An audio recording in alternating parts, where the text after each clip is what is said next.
All right.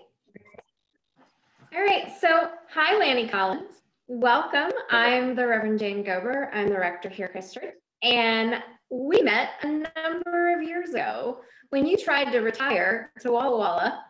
And I was always so graced by your presence.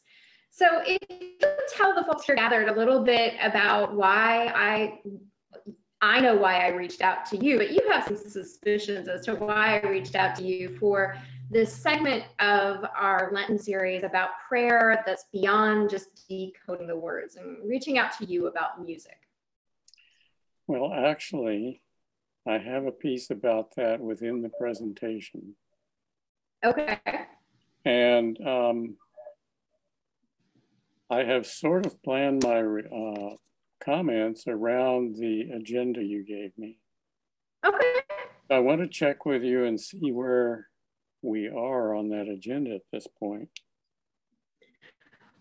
Well, so Lanny, so you're going to tell us a little bit about your history in your presentation. So I guess I want to start then with the question about prayer history. Okay. When I was growing up, I wouldn't have called myself a prayerful child, but looking back, I realized that some of the things I experienced in choruses and in singing at camp were actually quite prayerful, but I just didn't put that language around it. Mm-hmm. I know a little bit about your background, but what's a little bit of your history with spirituality and prayer? And I missed the last two words. what's part of your prayer history that you bring into? Okay. Well, my birth family held membership in the Seventh-day Adventist Church. And in that setting, I early on absorbed the sense and notion that when I prayed to God, I was always heard, whether or not I could perceive a response.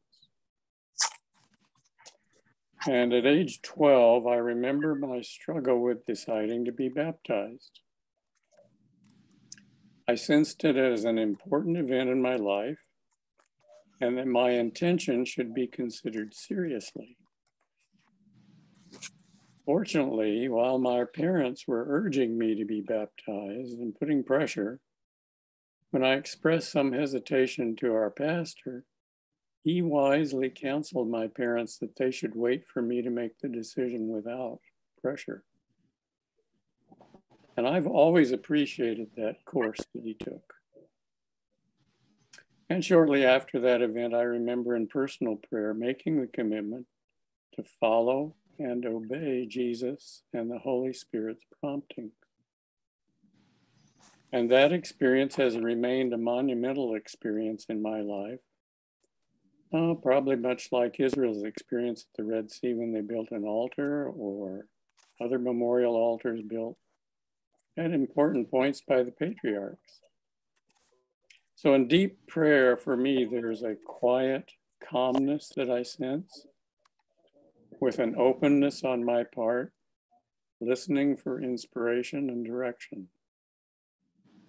I've looked to the Psalms as models for prayer.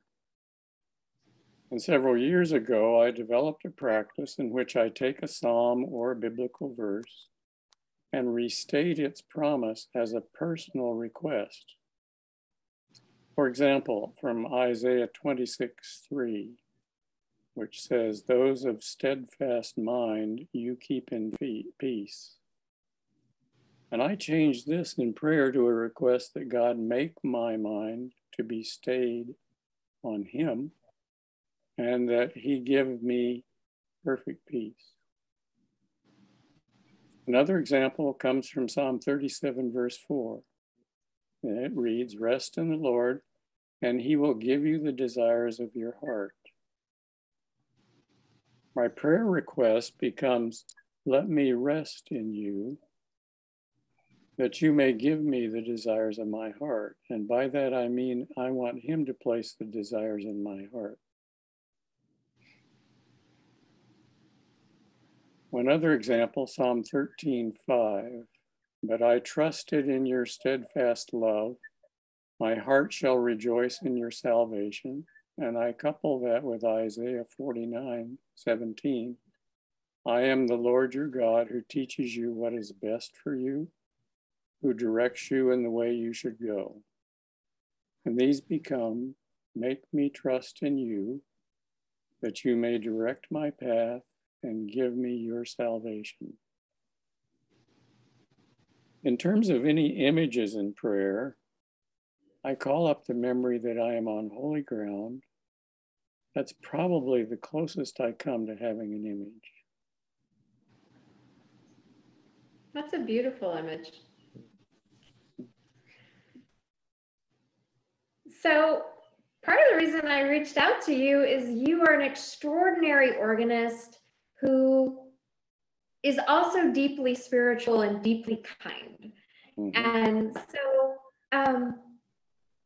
I know you've prepared your presentation, and so I'm just going to invite you to go ahead and start. Okay. Well, first, I wanted to say that Reverend Jane should be thanked for thinking up and organizing this series. I certainly thank her for the opportunity to meet with you for this conversation. And I'll start with Sunday mornings for myself. Early on Sunday mornings, frequently, I will go on to BBC Three in London because they have an evensong service which they broadcast. And on February 16, the broadcast was from Buckfast Abbey in England. And I want to begin our conversation with the opening collect from that service. Let's pray. We pray for music makers to stir up in us the Spirit, drawing us up from earth to heaven and showing us a unison of praise. Amen. Amen. Now, my aim for the next 30 minutes is to guide us in some reflection on worship, singing, and our participation. These aspects of worship are ones most of us participate in, but ones that have seldom been talked about or have not received active analysis and thought. And I want to begin with a text from Mark 12 to guide us in the direction we need to go. This is entitled The First Commandment. One of the scribes came near and heard them disputing with one another. And seeing that he answered them well, he asked them, which commandment is the first of all? And Jesus answered, the first is, hear, O Israel, the Lord our God, the Lord is one. You shall love the Lord your God with all your heart, and with all your soul, and with all your mind, and with all your strength. The second is this, you shall love your neighbor as yourself. There is no other greater commandment greater than these. Then the scribe said to him, you are right, teacher. You've truly said that he is one, and besides him there is no other. And to love him with all the heart, and with all the understanding, and with all the strength, and to love one's neighbor as oneself. This is much more important than all whole burnt offerings and sacrifices. When Jesus saw that he answered wisely, he said to him, you're not far from the kingdom of God. After that, no one dared to ask him any questions. So I want us to keep in mind while we talk along here, the four aspects of humanity for which we're supposed to give all of our effort toward God. That's our heart, our soul, our mind, and our strength. And I went to the dictionary and looked up heart. And the definition is the emotional or moral nature as distinguished from the intellectual nature. And some of the synonyms that they used were big-heartedness, charity, commiseration, compassion, feeling, good-heartedness, humanity, kind-heartedness, kindliness, those sorts of things. That's what we're talking about when we see the word heart. Then we come to mind, and that is our organized, conscious and unconscious, adaptive mental activity. And then we go to soul. This is the spiritual principle embodied in human beings, the moral and emotional nature of human beings. And finally, we have the word strength, the quality or state of being strong, capacity for exertion or endurance. Now we'll refer back to the greatest commandments several times in the next few minutes, so keep it in mind. And then I had planned to have that video at this point, and you'll notice that there's some key words and phrases which she uses, which tie in with this. She said, singing is very primitive to us as human beings. It connects with our spirits and our souls and our voices and with other people. It takes you right into the present moment. Your voice expresses who you are. And this taking us right into the present moment, I connect with the idea of where Jesus said, all of our mind, all of our strength. So now I want to go to several short stories about experiences of singing and music. Then we'll explore a little bit of what must be unpacked in these stories to shine light on engagement of the heart, the mind, the soul, and the strength. Story one. About 40 years ago, I became acquainted with a young woman. This acquaintance became a relationship, and we have now been married for 38 years. Early on, when meeting her family, they told me a story that touches on a question about music. Why? In age 3, seemingly out of the blue, she began at 4:30 in the morning to sing in a high, clear voice from her crib. And it was a song by the Sons of the Pioneers entitled, I'm a Poor Lonesome Cowboy. This was much to the annoyance of her 9-year-old brother, but to the amusement of her parents. And this developed into a daily practice and pattern for some time. Why did she start this practice? Well, part of it was that I was told that her dad had frequently played the Sons of the Pioneers recording on their record player. And she had memorized the tune and words and responded with this singing at that ungodly hour. And later we'll touch on some of why and what it means for our focus today.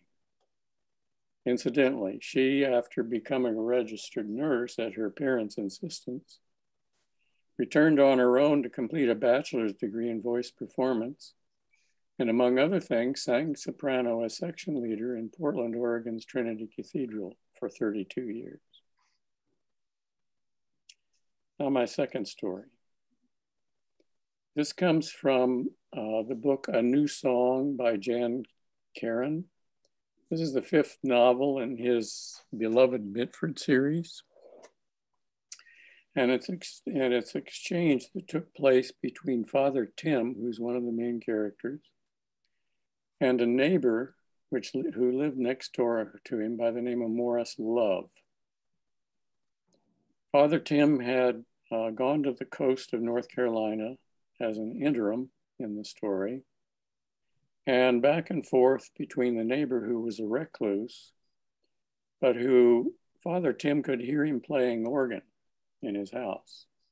And so he reached out and began to try to build a relationship. Finally, Morris Love invited him into the house to hear him play. And that's where the story begins here. Father Tim walked to the organ, making a conscious effort to appear oblivious to what he'd just seen, the pedals. Yes, said Morris Love, as his Tourette's ticked past. Cassavant provided a second pedal board for me, elevated one position above the standard pedal board. I've considered what I might play for you, the Vidor Toccata. You may know that the Cassavant organ is designed for French voicing. The company founder spent a great deal of time in France and scaled the pipes to play French repertoire especially well. So at that point, Morris slid stiffly onto the bench and pulled the chain of a green shaded lamp over the keyboards and said, "You'll find this piece quite vibrant. It demonstrates all the tonal colors of the instrument. Listen to the reed stops, if you will. They're very distinctive and altogether different from the more mellow English reed stops." Father Tim stood by the organ enthralled. "Please sit," said Morris. Father Tim hurried to a slip-covered chair and sat, closing his eyes as the music began. Flashy and flamboyant, upbeat and positive, Vidor made the hair stand up along his right arm and leg. Ah, the difference between being in the room with the music rather than sitting outside as a lowly trespasser. The music so filled him with a nervous and exuberant energy that it flowed out at the climax as laughter. Wonderful. And he thought, couldn't he come up with something less tiresome, for heaven's sake? And so then he said, marvelous, bravo. So that's the second story. Now the third story. This comes from the Forward Day by Day for Sunday, February 27, last Epiphany. Luke 9, now Jesus took with him Peter and John and James and went up on the mountain to pray. And the commentary is, it seems to me that people in the Bible did a lot of casual mountain climbing. Going up on a mountain to pray, even a small mountain, is no joke. Before the trip that led to the Transfiguration, Jesus and his disciples would have needed to do some careful planning. In a desert area, they would have needed to carry an enormous amount of water, and surely they would have had to bring some snacks. Many of us long for transcendent experiences of meeting God in prayer. It's easy to forget that those experiences are often preceded by years of work. If we seek a mountaintop moment, we first have to figure out how to get ourselves up the mountain. Everyone's mountain will look a little different. But for all of us, the effort will include a life of prayer worship and integrity. There's no shortcut up that mountain, but what we will find at the top is worth the climb.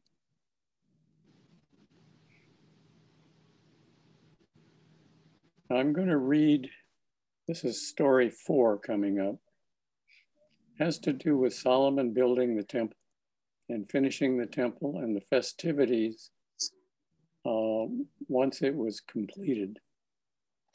I'm going to start in 2 Chronicles at verse 11 and read to 14. Now that when the priests came out of the holy place, for all the priests who were present had sanctified themselves without regard to their divisions. All the Levitical singers, Asaph, Heman, and Jeduthun, their sons and kindred, arrayed in fine linen, with cymbals, harps, and lyres, stood east of the altar with 120 priests who were trumpeters. It was the duty of the trumpeters and singers to make themselves heard in unison, in praise and thanksgiving to the Lord, and when the song was raised, with trumpets.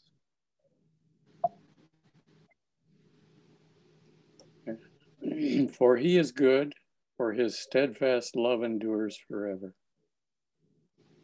And then the house of the Lord was filled with a cloud, so that the priest could not stand to minister because of the cloud. For the glory of the Lord filled the house of God. Now, just a personal note from me to send us off in something of a tangent for just a moment. When Reverend Jane sent me the email inquiring if I would be interested and available to meet with you in this session, without hesitation, I said yes. Later, I had a second thought. Why me? I had found irony between the topic and my perception of myself.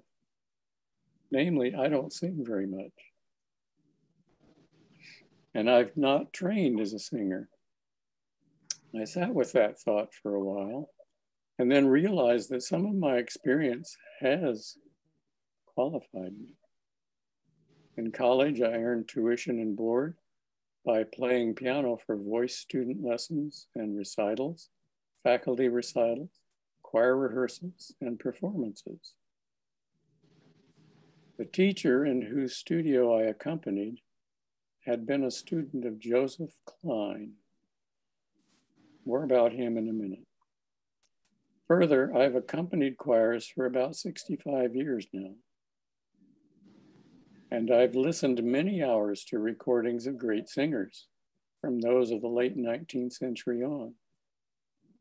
In that work in the college studio, although I did not often sing myself, I watched and absorbed the principles of a vocal technique that avoids vocal problems. So with that experience in mind and feeling better qualified, I visited the internet and searched for keywords, singing and spirituality. One of the first links that came up took me to a report entitled Singing and Participatory Spirituality. Paul D. Frankel was the author. He is at the Gordon Institute of Business Science in Johannesburg, Africa. And he wrote the article. This document appeared in the International Journal of Transpersonal Studies in 2015. And while very technical at a lot of points, clearly in its 16 pages, Frankel covers much that touches on our subject today.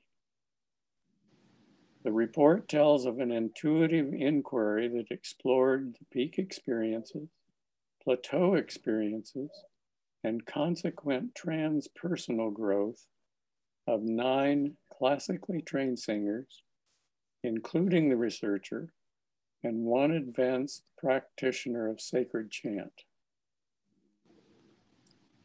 All participants had had significant transpersonal experiences through singing, as they engaged in participatory,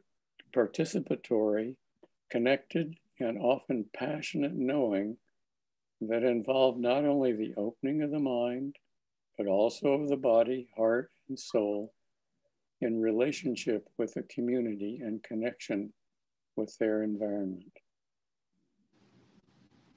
Frankel writes, quote, "Music has long been used in humanity's quest for the sacred."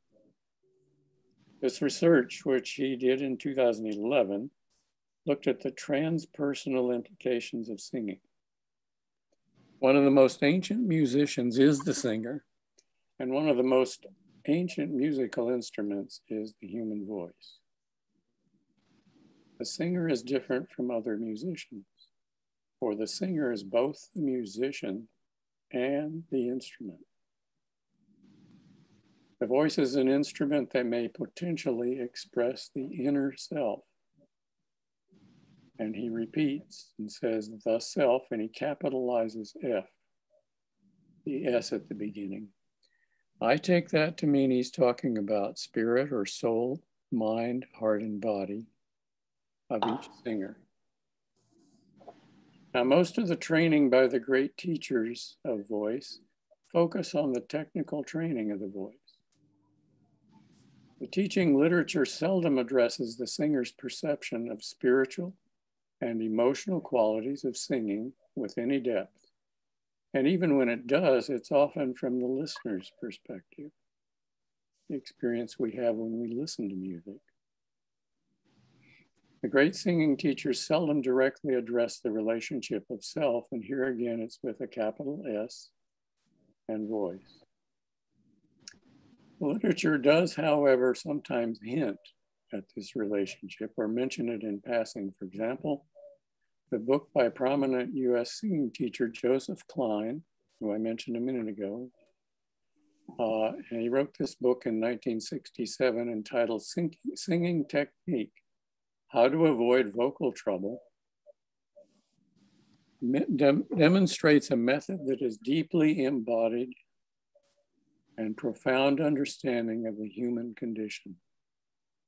But the only overt reference to the relationship between singing and self, again, capital S, is an isolated quote from the poet Longfellow, and it appears in a blank page following the table of contents in the book. Quote goes like this: "The human voice is the organ of the soul." So at this point, I want us to go back, to think back to Jesus' response to the question, what is the greatest commandment? And the four aspects of the human being that are named: love with all the heart, all the mind, all the soul, and with all the strength. When we equate those four aspects of humanity with what's called the self with a capital S, in this report, we have what we can call singing a full self-expression. And I want you to listen to one of the singers, not singing, but his name is Herman Koenen. He's a singer, poet, and sociologist. He describes his experience when learning to sing. Quote, "It was during one of those singing lessons that I suddenly heard a voice coming out of me that I recognized from long ago. It was the voice I had as a boy. The voice came from a period when the weight of everything that had to do with the grown-up world, its haste, its pressures, its burdens, were not yet lying on my shoulders. A voice so young and clear, it moved me deeply. And it brought back with it so much that had seemed to have vanished, lost and out of reach. In so doing, Koenen's singing catalyzed a growth and unfolding of his singing practice." He continued, quote, "Now I sensed that something important was taking place in me. And the matter did not rest there. My voice has grown fuller, deeper, more powerful in the meantime.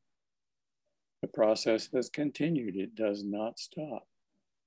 The sound, as well as the use and the awareness of my body, are in constant change, with the sometimes overwhelming experience of what I hear singing in myself.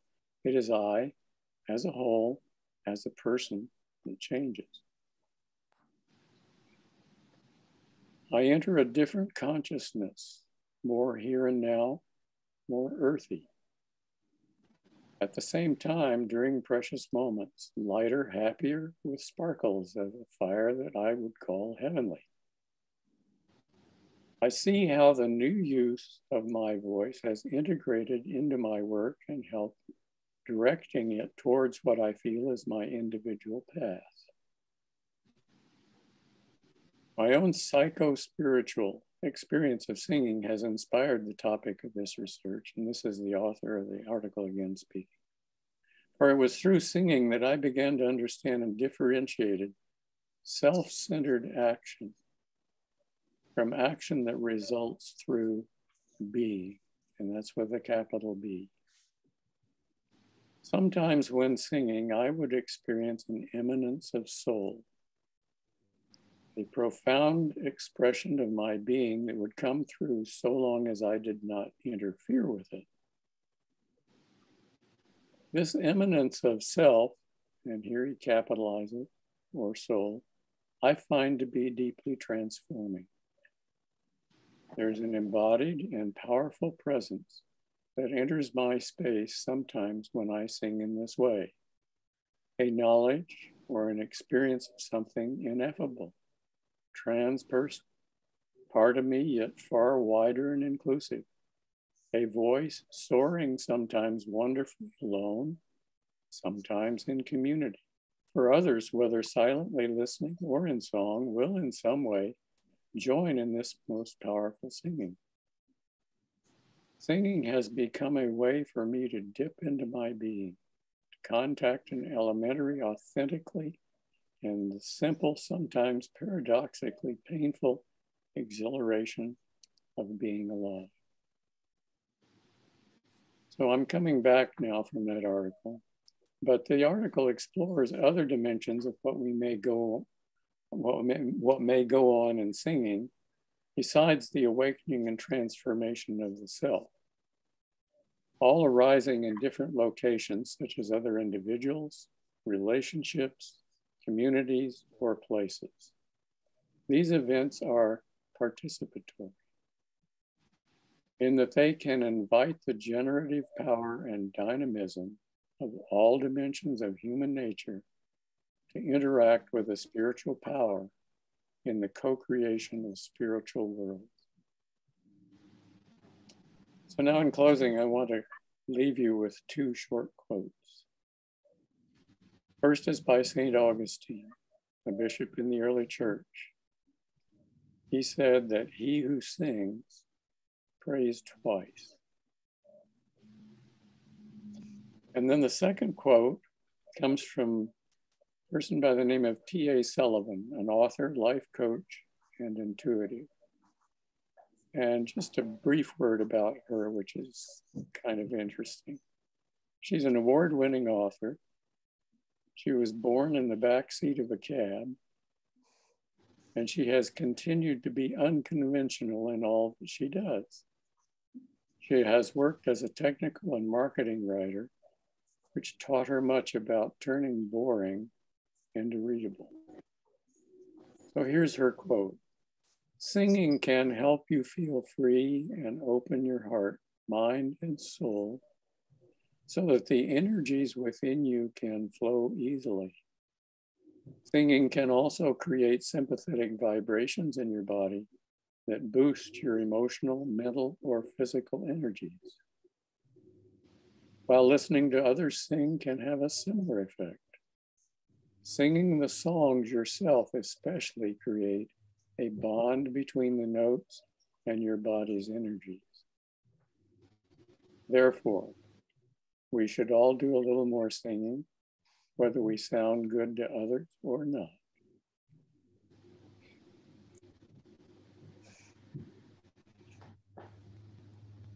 So that's I love that. I love that last piece, that last quote, and especially how it comes back around to the audio we heard from the video at the beginning of it's such a primitive thing and how many people probably have cut themselves off from this aspect of spirituality because they were told and believed that they couldn't sing. You know, I always think of it as the person who was told to be the lettuce in the back of the school musical, like she refers to. Yeah, I almost find I find a place of both connection, but also of grief for folks for whom that's been something that's not been given to them as a place of joy, no matter who and what they are. That part about binding ourselves to beyond ourselves and our neighbor through song. Mm-hmm.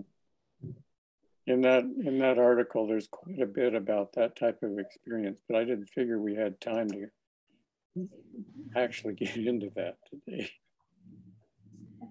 So I'm wondering if anyone else on this Zoom has any questions for Lanny, observations, maybe his stories or the quotes have raised up some stories you'd be willing to tell of experiences. Lenny, could you repeat that first quote at the end? You had two quotes at the end. Yes, St. Augustine. He said, "He who sings prays twice." I have to think about that. Any thoughts from others? Well, I've tried to unpack that in my mind, and I think it's related to the participatory part, because when you're singing, you not only have the words, but you also have the voice, and you're giving voice to it. Yes, I think sometimes when you're saying the Lord's Prayer or repeating the responses, it's very easy to kind of do it almost on automatic. When you sing, you're forced to be more in the present moment.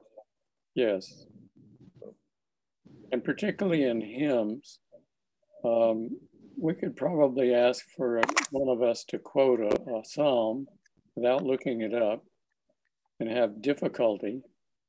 But then if we were to say, okay, sing the doxology, which is from the Psalms, we wouldn't have any trouble with the words at all. Right. And what makes that work is that, first of all, the verses change somewhat so that it's metrical and has certain rhythm to it. And then when you sing it, you have to go more slowly than speaking it. And so that allows it to sink into memory. You know, we've been talking about prayer, and my problem has been distraction. And I think singing, like you had said, Ed, you're more in the moment, and I'm less likely distracted when we're singing. And now I can actually kind of see why.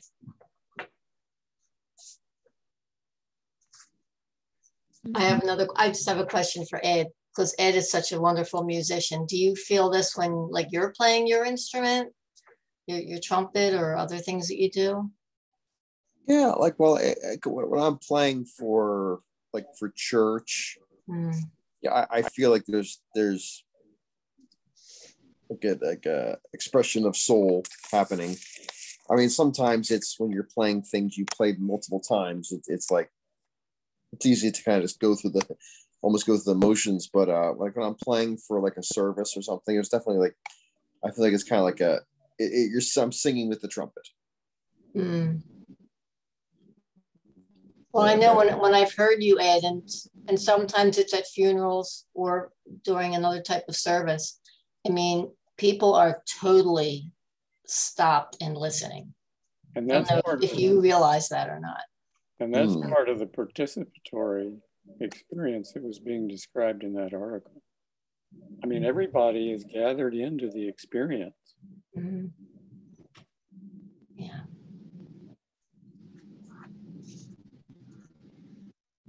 I remember an occasion in college for myself.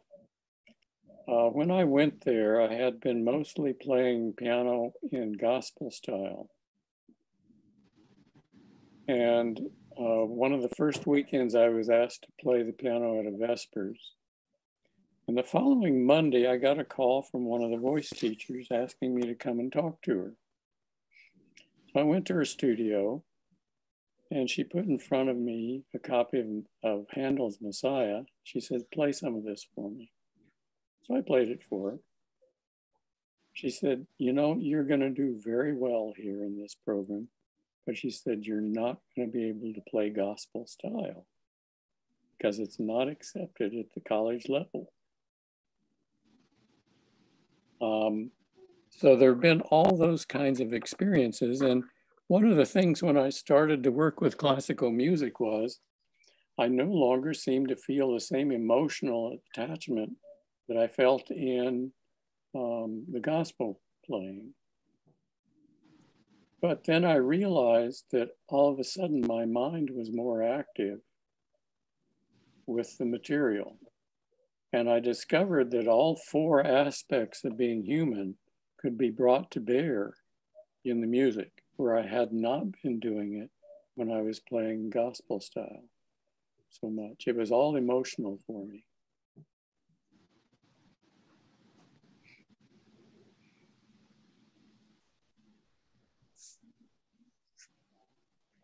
That's interesting. It puts together some things in my mind about my process of hymn choosing. So I'm choosing the hymns right now, and I tend to favor the importance of the lyrics connecting to either the readings or the preaching topic or the moment or so on. And some of it, that piece you're talking about, if it unites those four parts of the self, because I want people to be thinking about it with their whole body by singing or feeling the singing that's going on, making a little bit more of an impression on the whole self as we're spending this time together. Mm-hmm. So I'm wondering, Ed or Amy, do you have anything to contribute? Any questions? Trying to think.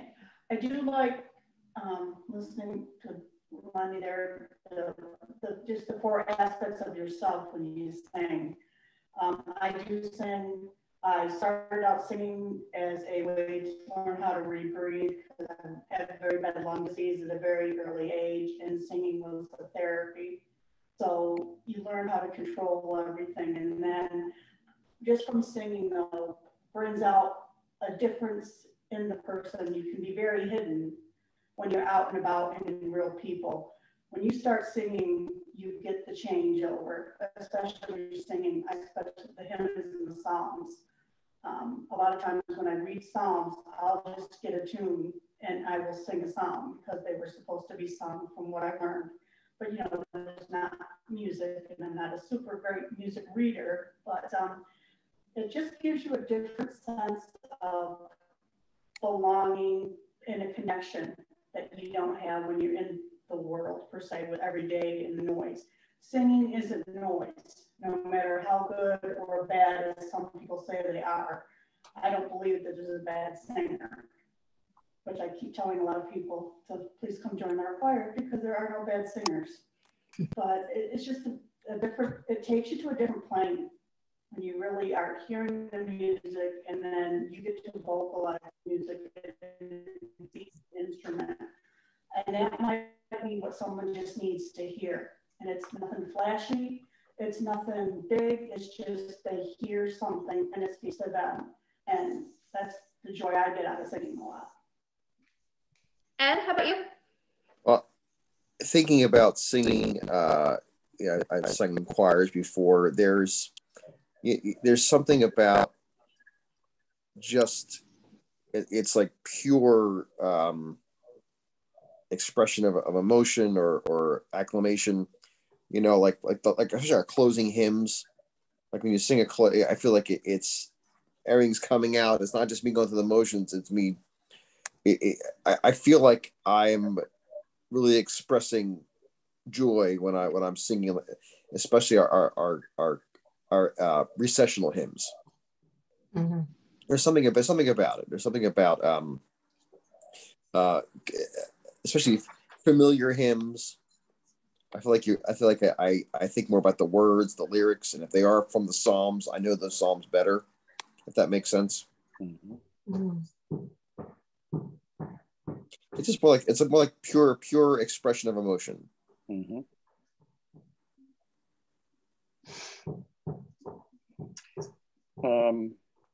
For about 25 years, I served as music associate at Trinity Cathedral in Portland.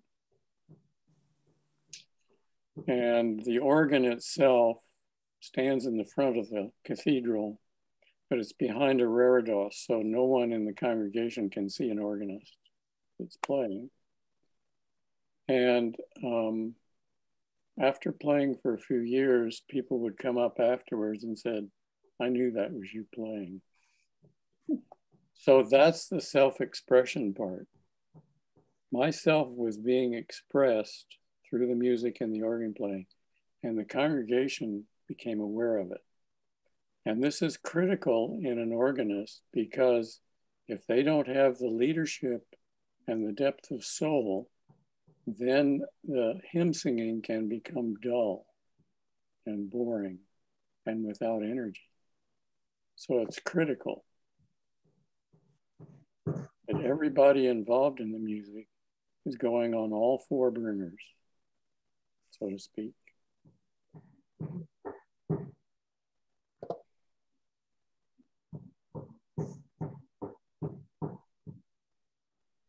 Lanny, you also have me wondering how to find out exactly what voice range our organ was constructed to be around. Anyways, now you've got a new research project for me. Yeah. Jane, you remember that when you took us to the cathedral in Philadelphia, when we came to visit you when you were in... You mean Christchurch? Yeah. Yes, yes. Yeah. Barbara told me later, well, let me back up a little bit. When you were in Walla Walla and we first met, a couple of times you said to me, I don't like organ music. True. And I thought, okay. And I just kept doing my thing. So then we went to Christchurch. And I looked up in the back and saw what organ they had. And then I wanted to meet and talk to the organist. And he came in and he demonstrated something. And Barbara tells me that you made a comment to her, man, I really like the sound of this instrument. There's a reason for that. We can't go into it today, but okay, there's a very big reason for that. And at Walla Walla, on Walla Walla, that reason is not there. Yeah. And in many churches it is not there. Okay. And it focuses in on what you're saying about the instrument in your present congregation. Oh, okay. And the reason I don't like organ music is because my mom used to wake me up when I was a teenager by blasting it in the house. So really, it's all about my not liking waking me up and a negative association. Yes. Is she an organist? Does she have an organ? No, she would just put the CDs on, and she thought that was a good way to get me out of bed. It worked. Sort of like a 3-year-old, but 4:30 in the morning. Anyway, so it's one of the humors of all of it's one of the top. That would have been better, possibly. One of the reasons why it's sort of humorous that I'm an Episcopal priest, but yeah, so yeah, I actually does have me wanting to look into that. I suspect it's somewhere in the records, and I've been on the phone with the organ builder so much in the last few months. I'm sure they'd be glad to answer a call that's not asking yes. Detailed questions about things I don't understand. Well, any last questions, thoughts, observations? No, I just want to thank you Lanny, again. I am so grateful for you taking the time and putting so much work into finding all of those lovely quotes. Yeah. I didn't intend. Yeah. I didn't intend for this to dovetail with where we are in our search process, but it actually does add some prayerful pieces to it that I guess we're not at the top